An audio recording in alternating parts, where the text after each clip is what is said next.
है, उत्तराखंड में कांग्रेस ने अपने प्रत्याशियों की पहली सूची जारी कर दी है।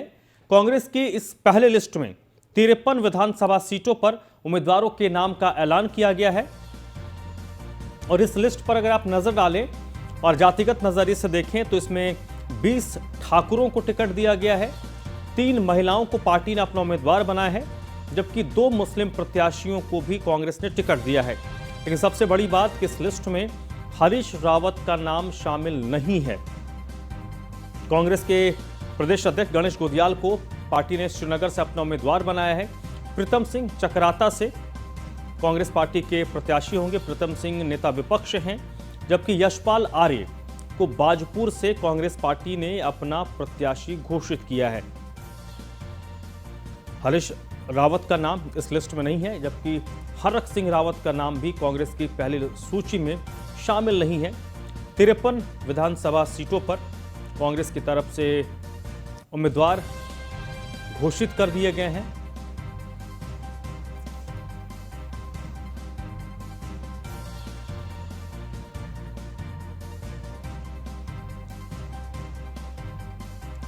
और इस वक्त मेरे साथ देहरादून से संदीप नेगी जुड़ रहे हैं। इसी पर ज़्यादा बातचीत के लिए, ज़्यादा जानकारी के लिए संदीप, अगर इस लिस्ट को हम देखें तो सबसे चौंकाने वाला नाम यह है कि हरीश रावत का नाम इस लिस्ट में शामिल नहीं है और दूसरी बात, हरक सिंह रावत का नाम भी इस लिस्ट में नहीं है। जी बिल्कुल, देखिए फिलहाल जो कांग्रेस ने लंबी इंतजारी के बाद आखिरकार जो 53 अपनी जो प्रत्याशियों की लिस्ट है उसका कहीं ना कहीं फाइनल करी है। लेकिन सबसे चौंकाने वाली बात जिस तरह से सामने आ रही है कि अभी भी हरीश रावत का चुनाव कहां से वो मैदान में उतरेंगे, कौन सी सीट पर उतरेंगे, ये फिलहाल अभी तय नहीं हुआ है। हालांकि जो गणेश गोदियाल है, पार्टी की प्रदेश अध्यक्ष है, उनको श्रीनगर से जरूर टिकट मिल गया है। लेकिन अगर दूसरी ओर देखें तो हरक सिंह रावत पर कहीं ना कहीं अभी भी संशय पूरी तरह से बरकरार है। और दूसरी ओर जो अनुप्रीति गुसाई जो कि अभी जो कांग्रेस में शामिल हुए हैं दोनों, तो उन पर भी कहीं ना कहीं टिकट को लेकर संशय जरूर बरकरार है। तो ऐसा में अभी जो जिस तरह से 13 नाम तो अभी पूरी तरह से सामने आ चुके हैं, लेकिन पूरी अभी और नामों पर भी कहीं ना कहीं जो लिस्ट जारी होनी है तो उसमें जरूर ये देखने वाली बात होगी कि आखिरकार चुनावी मैदान में हरीश रावत उतरते हैं या फिर कौन सी सीट से उतरते हैं। हालांकि उन्होंने पहले ही ऐलान कर दिया कि मैं इस वक्त चुनाव मैदान में जरूर उतरूंगा, लेकिन देखना दिलचस्प होगा कि अभी भी कुछ सीटें ऐसी खाली रखी हुई हैं जिन पर कहीं ना कहीं हरीश रावत चुनावी मैदान में उतर सकते हैं। क्योंकि कह सकते हैं कि डोईवाला जो कि हॉट सीट है उसको भी खाली रखा गया है और कुमाऊं से अगर कोटद्वार की बात करें तो कोटद्वार को भी खाली रखा गया है। और तो कहीं ना कहीं ऐसे जो पूरी तरह से समीकरण बताए जा रहे हैं कि आखिरकार हरीश रावत बिल्कुल ऐसा कार्ड खेलेंगे कि जो सीट उनके लिए पूरी तरह से सुरक्षित हो। चूंकि पिछले चुनाव की अगर हम बात करें 2017 में तो 2 सीटों से खुद हरीश रावत चुनाव हार गए थे। और इस बार कांग्रेस पूरी तरह से जो फूंक फूंक कर कदम रख रही है, क्योंकि अभी तक जिस प्रकार की जो देरी हुई है कहीं ना कहीं ये इस वजह से हुई है कि आखिरकार सभी के लिए प्रत्याशी हैं उनके लिए मुफीद सीटें जरूर हों। चूंकि 53 सीटें कांग्रेस ने घोषित कर ली हैं, लेकिन अभी भी कुछ सीटों पर संशय जरूर बरकरार है। जी चलिए संदीप, बहुत बहुत शुक्रिया आपका। कांग्रेस उत्तर प्रदेश में सीएम फेस को लेकर पसोपेश में है। शुक्रवार को कांग्रेस महासचिव प्रियंका गांधी के सीएम फेस पर बयान से सूबे में सियासी पारा उफान पर था, लेकिन फिर प्रियंका के यू टर्न से बात फिर उन्हीं सवालों के इर्द गिर्द घूमने लगी कि क्या कांग्रेस बगैर चेहरे के यूपी चुनाव के महासमर में उतरेगी। बहरहाल विपक्ष प्रियंका गांधी पर हमलावर है। प्रियंका ने साफ साफ शुक्रवार के बयान से कहते हुए किनारा कर लिया कि उन्होंने थोड़ा बढ़ के कह दिया था।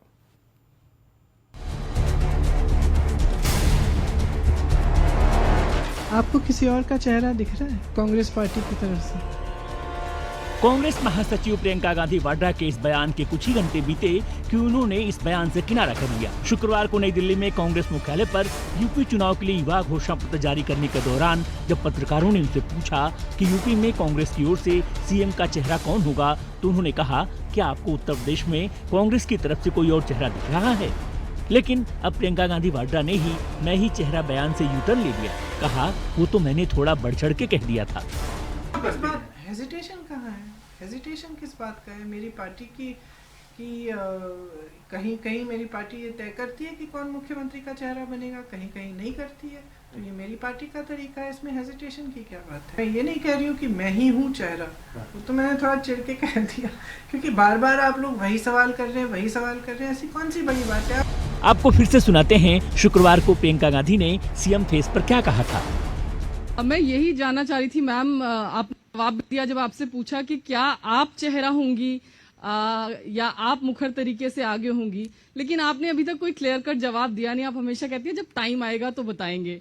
क्या बिना चेहरे के, क्योंकि पंजाब में हम देख रहे हैं कांग्रेस कह रही है कलेक्टिव लीडरशिप में कांग्रेस पार्टी जाएगी, क्या किस मुख्यमंत्री के चेहरे को लेकर अक्सर सवाल उठते रहते हैं? आपको किसी और का चेहरा दिख रहा है जी यूपी में कांग्रेस पार्टी की तरफ से?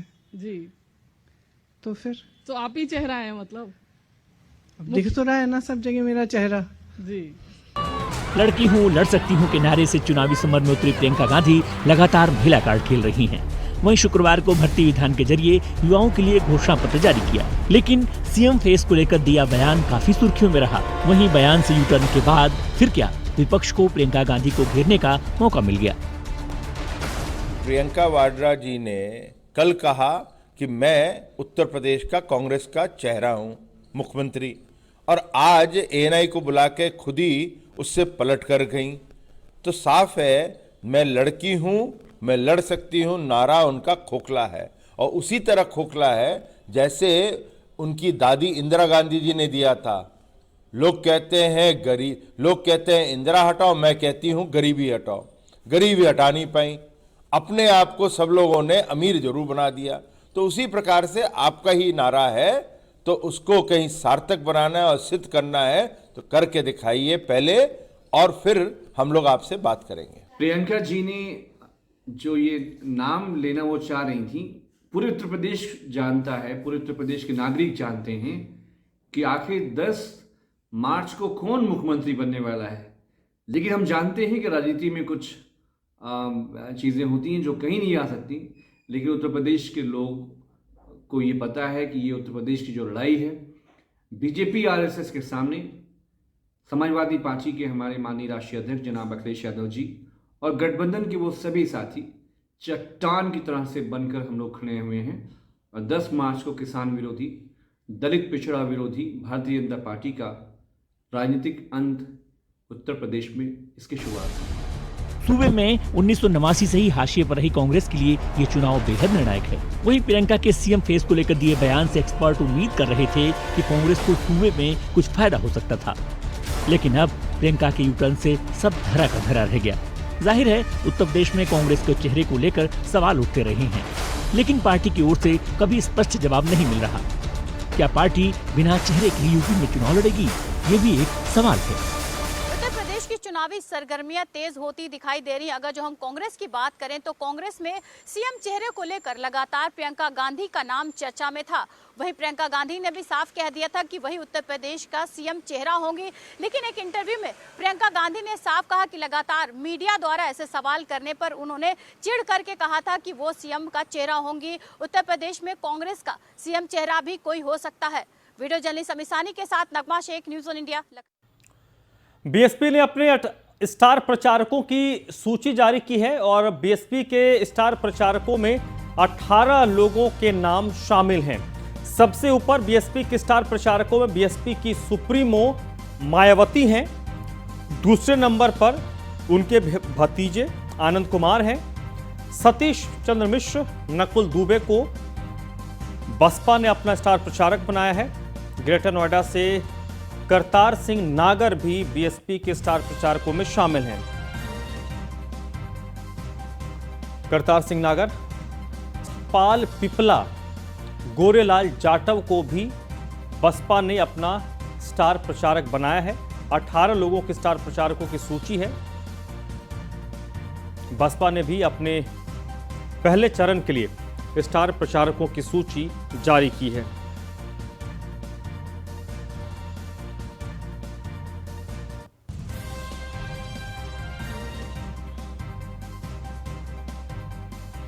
स्टार प्रचारकों की सूची में सबसे ऊपर बसपा सुप्रीमो मायावती का नाम है। उसके बाद उनके भतीजे हैं आनंद कुमार, सतीश चंद्र मिश्र को स्टार प्रचारक बनाया गया है। करतार सिंह नागर जो ग्रेटर नोएडा के बादलपुर के निवासी हैं, उनको भी बसपा ने स्टार प्रचारक बनाया है। मुनकाद अली, शमसुद्दीन राइन, सतपाल पिपला, गोरेलाल जाटव। तो बसपा के इस स्टार प्रचारकों की लिस्ट में 18 नाम शामिल हैं जो बसपा के स्टार प्रचारक होंगे।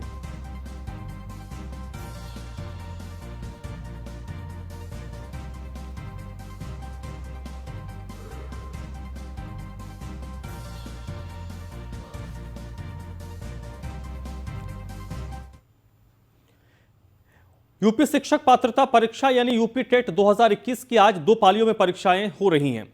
सरकार ने कहा है कि यदि कोई कोविड पॉजिटिव छात्र परीक्षा देना चाहता है तो उसे अलग कमरे में बैठने की व्यवस्था की जाएगी।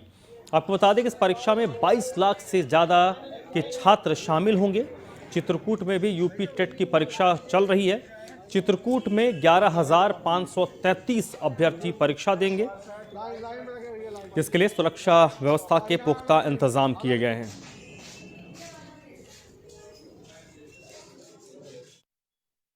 सुरक्षा व्यवस्था के इंतजाम के रूप में हर सेंटर पर सब इंस्पेक्टर लगाए गए हैं, इंस्पेक्टर लगाए गए हैं, महिला आरक्षी लगाई गई हैं और महिला पुरुष लगाए गए हैं। सभी जगह सुरक्षा के इंतजाम बिल्कुल पुख्ता हैं। सब लोग ड्यूटी पर अपने अलर्ट हैं, ड्यूटियों को चेक की जा रही हैं। सभी लोग अपने फार्म को लेकर के टीटी की परीक्षा देने के लिए सब लाइन लगा करके प्रवेश कर रहे हैं, कोई दिक्कत नहीं है। सुरक्षा व्यवस्था के इंतजाम। गोरखपुर में भी यूपी टेट का परीक्षा का आयोजन किया गया। 2 पालियों में होने वाली परीक्षा को लेकर गोरखपुर में व्यवस्थाएं चाक चौबंद है। कोविड-19 के नियमों का भी विशेष ध्यान रखा गया है। पिछली बार के पेपर लीक होने की वजह से परीक्षा रद्द होने से परीक्षार्थियों को निराश होना पड़ा था। इस बार वे फिर से पूरी तैयारी के साथ परीक्षा देने के लिए केंद्रों पर आए हैं। इसके लिए सुबह 8 बजे से शहर में रूट डाइवर्जन किया गया है। 12:30 फिर 2:30 बजे से 5 बजे तक। क्या किस तरह तैयारी की है आप लोग? हम लोग काफ़ी अच्छे से मेहनत करके तैयारी की, काफ़ी समय इसमें दिए हैं। हाँ। अच्छा, इसके पहले पेपर आउट हो गया था। हाँ। क्या लगता है विद्यार्थी जो तैयारी करते हैं अगर आउट होता है तो कितना आप लोग को दिक्कत होती है, क्या करना है? विद्यार्थी जो तैयारी मन से तैयारी करते हैं उन्हें काफ़ी दुख होता है। उन्हें अगर वो पेपर आउट नहीं हुआ होता तो उस समय सुपर टेट की चांसेस थे विद्यार्थियों के पास। विद्यार्थी सुपर टेट में थे। अब गवर्नमेंट चुनाव में अपना यूपी टेट करवा के पीछे हटना चाह रही, सुपर टेट की वैकेंसी नहीं देना चाह रही है। बढ़िया किया, पढ़ा लिख करके बढ़िया से। अच्छा, इसके पहले यही परीक्षा कई बार पेपर आउट हो गया था ना? हाँ, निरस्त हो गया था। तो क्या लगता है कि पेपर यूपी में गवर्नमेंट बीजेपी की होते हुए इस तरह अगर पेपर आउट है 2 या 3 बार हुआ, तो आप लोग को मेहनत पर कहीं ना कहीं नहीं वो तो है। मान लीजिए अगर जो कुछ मैटर होगा तभी निरस्त हुआ होगा, वैसे हुआ नहीं होगा। इस वक्त मेरे साथ सोहनलाल चित्रकूट से जुड़ रहे हैं और प्रिया राणा नोएडा से। सबसे पहले प्रिया, किस तरीके से तैयारियां की गई हैं ये देखते हुए कि पहले ये परीक्षा पेपर लीक होने के कारण रद्द किया गया था और दोबारा से ये परीक्षाएं आयोजित की गई हैं? देखिए, बिल्कुल यहाँ पर अभी हम मौजूद हैं नोएडा में, जहाँ पर प्रदेश के 75 जिलों में अलग अलग सेंटर पड़े हैं, जहाँ पे अभी जो सुबह की 2 पालियों में परीक्षा होनी है। पहले पाली का समय 10 से 12:30 बजे तक है। उसके बाद 2:30 से 5 बजे तक का समय है। परीक्षार्थियों ने परीक्षा देना शुरू कर दिया है, लेकिन यहाँ पर पूरे इंतजाम जो है किए गए हैं। अगर हम बात करें सुरक्षा व्यवस्था की तो उसके लिए भी यहाँ पर पूरी निगरानी की जा रही है। वहीं अगर हम बात करें कि कोई भी बच्चा अगर कोविड उसमें पाया जाता है चेकिंग के दौरान, तो उसके लिए विशेष कमरे की एक सुविधा दी गई है, जिससे कि बच्चे की परीक्षा रद्द ना हो पाए। क्योंकि पिछली बार दोबारा से एक बार फिर से परीक्षा हुई है। पहले एक बार परीक्षा रद्द हो चुकी थी। और वहीं आपको बताना चाहूंगी कि लगभग 22 लाख छात्र यहाँ पर परीक्षा दे रहे हैं। सुबह पहली पाली 10 बजे से 12:30 बजे तक है, जिसमें कि प्रारंभिक स्तर की परीक्षा में 12,91,687 परीक्षार्थी जो है परीक्षा देंगे। वहीं दूसरी पारी में 8,73,552 परीक्षार्थी यहाँ पर परीक्षा देंगे, जिससे कि सुरक्षा के पूरे इंतजाम किए गए हैं। वहीं अगर रूट ट्रैफिक की बात की जाए तो रूट ट्रैफिक में पहले से ही जो है पुख्ता इंतजाम कर दिए गए हैं कि किसी को कोई भी परेशानी ना हो। अभी परीक्षा शुरू हो चुकी है, परीक्षार्थी सभी परीक्षा देने जा रहे हैं और अगली परीक्षा की पाली में हम परीक्षार्थियों से भी बात करने की कोशिश करेंगे। जी धन्यवाद। चलिए, सोहन लाल भी मेरे साथ चित्रकूट से जुड़े हुए हैं। सोहन, किस तरीके की तैयारियां प्रशासन की तरफ से की गई हैं ताकि कदाचार मुक्त परीक्षा हो? मैं आपको बता दूं कि जिस तरह से पिछली बार टीटी का एग्जाम हुआ था और पेपर लीक हुआ था, जिसको लेकर के परीक्षार्थी जो है काफी निराश थे और प्रशासन के लिए काफी मुश्किलों का सामना करना पड़ा, जिसको लेकर के इस बार चित्रकूट जिले में टीटी के लिए 20 सेंटर बनाए हैं, जिसके प्रथम पाली में 12 सेंटरों में एग्जाम हो। इस वक्त हम मौजूद हैं चित्रकूट के ज्ञान भारती इंटर कॉलेज के सामने, जहां पर टीटी के एग्जाम हो रहा है। प्रशासन पूरी तरह से अलर्ट मोड पर है। यहाँ पर बाकायदा सेक्टर मजिस्ट्रेट, जोनल मजिस्ट्रेट और पुलिस बल भी लगाया गया है और खासतौर पे कोविड के नियमों का पूरी तरह से पालन किया जा रहा है। प्रत्येक अभ्यर्थी को मास्क और सैनिटाइजर जिला विद्यालय की तरफ से मुहैया कराया गया है और बाकायदा जो है उनके डॉक्यूमेंट्स को चेक किया गया है कि कोई किसी प्रकार की नकल विहीन यानी वस्तुएं नहीं ले जा रहा है। इसको लेकर के प्रशासन पूरी तरह से अलर्ट है और जिलाधिकारी सुब्रांत कुमार शुक्ला ने सख्त आदेश दिए हैं कि परीक्षा के समय किसी भी अराजक तत्वों से निपटने के लिए बाकायदा प्रशासन अलर्ट मोड पर रहे, जिसको देखते हुए पुलिस अधीक्षक धवल जायसवाल ने भी पुलिस बल सभी 12 सेक्टरों पे तैनात 12 परीक्षा सेंटरों पर तैनात किए हैं। गेट पर, अंदर पर सब तरह से निगरानी बरती जा रही है। सोहन, बहुत बहुत शुक्रिया आपका। प्रिया, आप मेरे साथ जुड़ी रहिएगा, आगे भी हम आपके पास आएंगे। चलिए अब बात करते हैं कोरोना के। देश में लगातार तीसरे दिन कोरोना के जो आंकड़े हैं उनमें कमी देखी गई है। शनिवार को 3,31,372 नए कोरोना संक्रमण के मामले सामने आए हैं। इस दौरान 2,58,000 लोग रिकवर हुए हैं, ठीक हो गए हैं, जबकि 520 लोगों की मृत्यु भी हुई है। शुक्रवार के मुकाबले शनिवार को नए केस में करीब 6,000 की कमी आई थी। शुक्रवार को 3,37,000 संक्रमित मिले थे और 488 लोगों की मौत हुई थी। इसमें एक दिन पहले गुरुवार को 3,47,000 संक्रमण के मामले सामने आए थे, जबकि 703 लोगों ने अपनी जान गंवाई थी। वहीं उत्तर प्रदेश की बात करें तो पिछले 24 घंटे में 16,549 लोग संक्रमित हुए, जबकि 16 लोगों ने कोरोना से दम तोड़ा। नोएडा से प्रिया राणा मेरे साथ लगातार जुड़ी हुई हैं। प्रिया, गौतम बुद्ध नगर की बात करें, नोएडा की बात करें तो चुनाव प्रचार की गहमा गहमी भी इस क्षेत्र में शुरू हो गई है। ऐसे में कोविड के मामलों में कमी आए, संक्रमण का फैलाव ना हो, इसके लिए प्रशासन ने भी अपने स्तर पर तैयारी जरूर की होगी।